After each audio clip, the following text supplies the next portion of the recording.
থামেন দাদা, একটু তো আপনাদের সাথে কিভাবে কি করেছে একটু বলেন।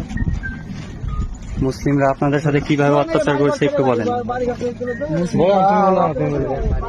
মুসলিমরা আমাদের উপর খুব অত্যাচার করছে, প্রচুর অত্যাচার, মানে এত অত্যাচার থামায় না।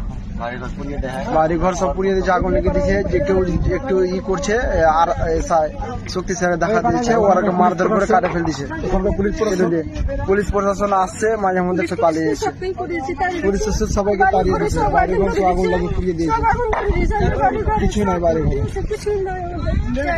থাকার মতন জায়গাও নেই, এমন অবস্থা করেছে আমাদের। আপনার বাড়ি? বাড়ি হয়েছে বেদবনা।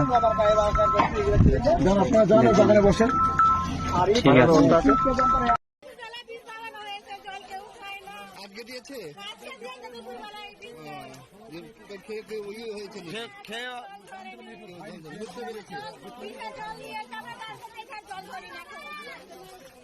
ট্যাঙ্কির জলও বীজ দিয়ে দিয়েছে, তাহলে ভাবুন কি অবস্থা। যে জলটুকু খেয়ে মানুষ বাঁচবে তাদের অবস্থা এই। জল খেয়ে মানুষ বাঁচবে, সেই জলটাকেও বীজ দিয়ে দিয়েছে। তাহলে ভাবুন কত ছোট্ট। এটা কয় মাস হলো?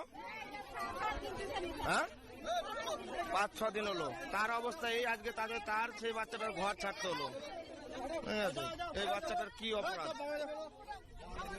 7 দিনের পুলিশরাও আছে, ঠিক আছে, ওনারা বেশ ভালো করে করছে।